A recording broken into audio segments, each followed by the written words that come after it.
الكريم أما بعد فأعوذ بالله من الشيطان الرجيم بسم الله الرحمن الرحيم عن أنس قال لما قدم رسول الله صلى الله عليه وسلم المدينة أتاه المهاجرون فقالوا يا رسول الله صلى الله عليه وسلم ما رأينا قوما أفضل من كثير لا أحسن مواساة من قليل من قوم نزلنا بين أظهرهم لقد كفونا المؤونة وأشركونا في المهراء حتى لقد خفنا إن يذهبوا بالأجره كله فقال لا ما دعوتهم الله لهم وعصيتهم عليه رواه الترمذی وصححه۔ حضرت انس رضی اللہ تعالیٰ عنہ سے روایت ہے، وہ فرماتے ہیں کہ رسول اللہ صلی اللہ علیہ وسلم جب مدینہ تشریف لائے تو حضور کی خدمت میں مہاجرین حاضر ہو کے بولے یا رسول اللہ صلی اللہ علیہ وسلم، ہم جن لوگوں کے مہمان ہیں، جن کے بڑے ہیں، ان سے بڑھ کر زیادہ مال خرچ کرنے والا اور تھوڑے مال سے مدد کرنے والا کوئی نہ دیکھا۔ ہماری طرف سے محنت مشقت تو خود کرتے ہیں اور آمدنی میں ہمیں شریک کر لیتے ہیں، حتیٰ کہ ہم کو خوف ہے کہ سارا ثواب وہی لے جائیں گے۔ حضور نے فرمایا نہیں، جب تک تم ان کے لیے اللہ تعالیٰ سے دعا کرتے رہو اور ان کی تعریف کرتے رہو۔ اس کو امام ترمذی نے کہا یہ حدیث بالکل صحیح ہے۔ جب نبی اکرم صلی اللہ علیہ وسلم مدینہ تشریف لائے، آپ کے ساتھ دیگر مہاجرین بھی آئے۔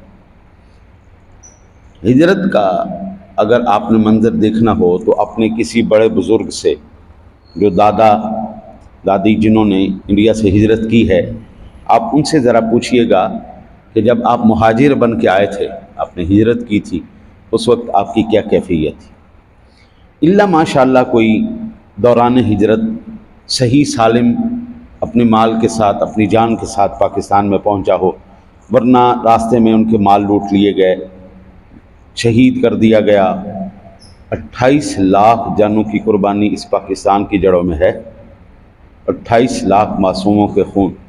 ابھی تک سکھوں نے، ہندوؤں نے، ہماری مائیں بہنیں بیٹیاں جو ڈاکے مارے تھے، جو اغوا کر کے لے گئے تھے، وہ ابھی تک ان کے پاس ہے۔ ہجرت کرنا کوئی آسان کام نہیں۔ مکے سے جب ہجرت کی، اس وقت کے ہندو نے مسلمان کے پلے کچھ نہیں چھوڑا تھا۔ مدینہ تشریف لائے تو کچھ بھی نہیں تھا۔ پھر انصار نے کیا کیا، انہوں نے اپنی ہر چیز کے 2 حصے کر دیے۔ کسی انصار کے پاس 2 بیویاں تھیں، ایک کو طلاق دے دی، عدت کے بعد اس کی شادی مہاجر سے کروا دی۔ مکان تھا، آدھا کیا، آدھا مکان انہوں نے مہاجر کو دے دیا۔ اسی طرح کھیت تھے تو آدھے کھیت انہوں نے مہاجر صحابہ کو دے دیے۔ اب یہ جن کے باغ تھے، کھیت تھے، مکان تھے، پیسہ تھا، جو بھی تھا، انہوں نے آدھا کیا، انہوں نے مہاجرین صحابہ کو دے دیا۔ اب یہ مہاجرین صحابہ کرام علیہ رضوان آگے حضور سرور دو عالم صلی اللہ علیہ وسلم کی بارگاہ، انہوں نے سوال کیا، ہمارے لیے رہنمائی بن گئے کہ یا رسول اللہ، ہم جتنی بھی محنت کر لیں، ہم محنت کریں، کوشش کریں، سارا سلسلہ کریں، ساری نیکی تو انصار لے گئے، ہمارے ہاں کیا؟ بھئی ہمارے پاس جو مال آیا وہ انہوں نے دیا، محنت وہ کرتے ہیں، مال ہمیں دے دیتے ہیں، کھیت ان کے تھے، انہوں نے ہمیں دے دیے، ہم اس کے اوپر کام کرتے ہیں اور اس کا جو بھی صلہ آتا ہے، وہ جتنا بھی کام کریں گے، نیکی تو یا رسول اللہ ثواب تو وہ سارا لے گئے، تو ہمارا کیا؟ اسی لیے ہم یہ کہتے ہیں نا جی، مسجد تو ایک بندہ بناتا ہے اور ایک دفعہ بناتا ہے، لیکن قیامت تک کے لیے اس کا جو ہے وہ فیض چل رہا ہے، صدقہ جاریہ چل رہا ہے۔ تو یا رسول اللہ، انہوں نے ایک دفعہ کر دیا ہمارے ساتھ، لیکن اب ہماری ساری زندگی کے اعمال اور نیکیاں تو وہ لے کے جا رہے ہیں۔ نبی اکرم صلی اللہ علیہ وسلم کہ میں صدقے جاؤں، آپ جناب نے ارشاد فرمایا کہ یار ایسا نہیں ہے، تم ایسا کیا کرو، ان کے لیے دعائے خیر اور شکریہ ادا کرتے رہا کرو۔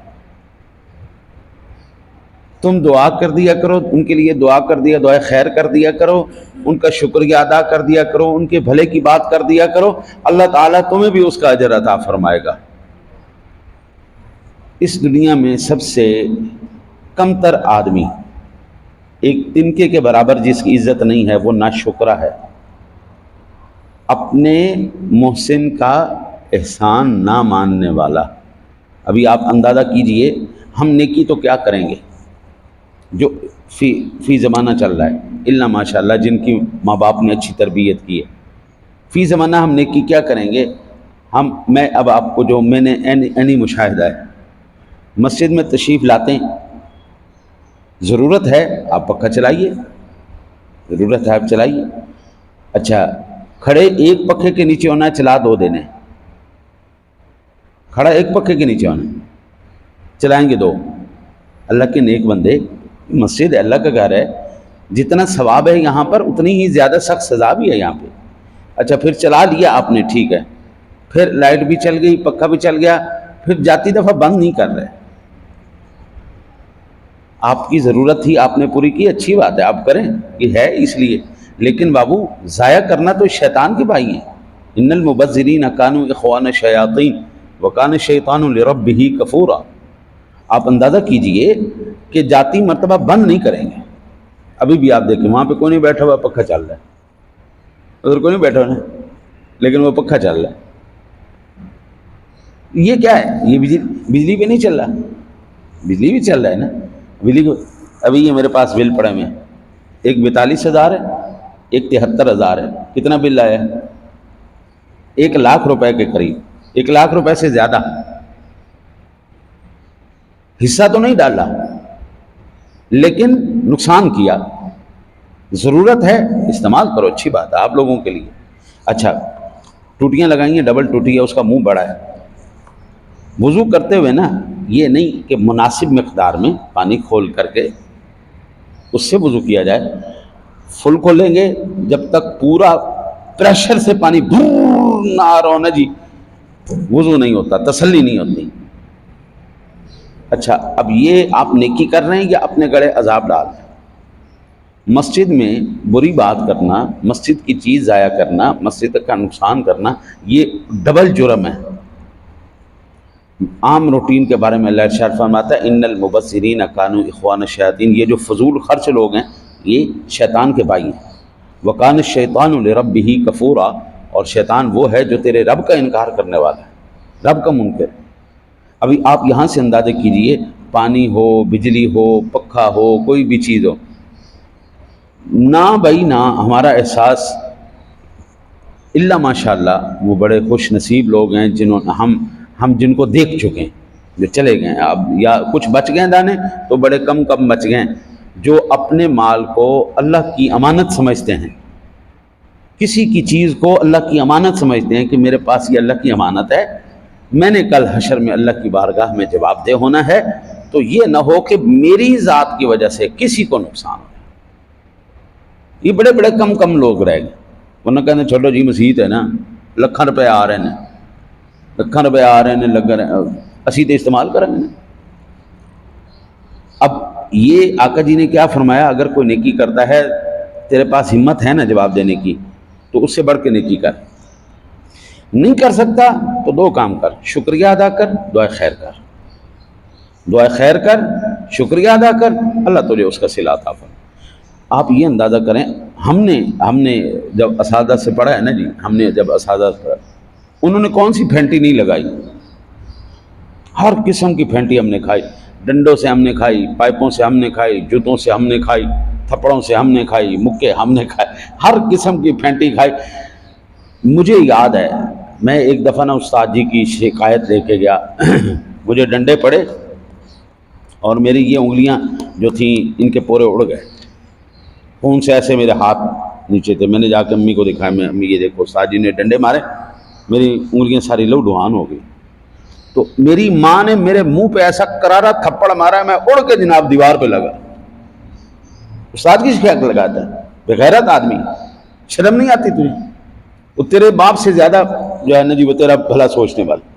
آج آپ بچے کو ڈانٹ دو بس کہ اس نے بدتمیزی کی ہے، ماں باپ گلے پڑ جاتے ہیں بھائی.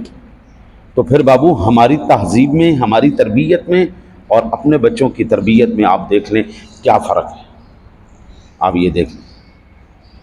اب استاد کا شکریہ ادا کرنا، کسی محسن کا شکریہ ادا کرنا، کسی نیکی کرنے والے کا شکریہ ادا کرنا، حضرت یہ معدوم ہوتا جا رہا ہے. کچھ جن کی تربیت ماں باپ نے کی ہوئی ہے نا وہ کر رہے ہیں، ورنہ اکثریت اب یہ ہو چکی ہے جس تھالی میں کھانا ہے اسی کو چھید کرنا ہے، جو احسان کرے اسی کے خلاف بات کرنی ہے، جو نیکی کرے اس کی ایسی تیسی پھیرنی. اب آنے والا وقت جو ہے آزمائش. ابھی آپ دیکھیں نماز میں بتا رہا ہوں کہ بابو حضور کا طریقہ یہ ہے کہ جب امام کھڑا ہو آپ کو، حضور سرور دو عالم صلی اللہ علیہ وسلم کے زمانے میں بھی صحابہ پہلے کھڑے ہو جاتے تھے. آقا جی جب حجرہ مبارک جب ہوتا نا جی اشہد ان محمد الرسول اللہ، تو آقا جی حجرے میں سماعت فرماتے. جب ہوتا حی علی الصلاۃ، آقا جی باہر تشریف فرماؤ. اور صحابہ جب پہلے کھڑے دیکھے نا، آپ نے فرمایا بابا جب تک مجھے دیکھ نہ لو کھڑے نہ ہوا کرو، بیٹھے رہا کرو. پھر مسجد میں جب امام موجود ہو تو پھر تو بیٹھے ہی رہنا چاہیے، جب وہ کھڑا ہوگا تو پھر کھڑے ہو. اب بات ہم سمجھا رہے ہیں لیکن ناراض ہو رہے ہیں. اب تو ڈر لگتا ہے نیکی بات کرتے ہوئے بھی کہ یہ حضور کا فرمان ہم آپ کو بتا رہے ہیں. ہمیں اب ڈر لگتا ہے کہ کہیں آگے سے یہ نہ کہ تو ماما لگنا ہے، چل اپنا کام کر. اب تو ڈر لگتا ہے. دعا کرو اللہ تعالیٰ آپ کو مجھے عمل کی توفیق عطا فرمائے.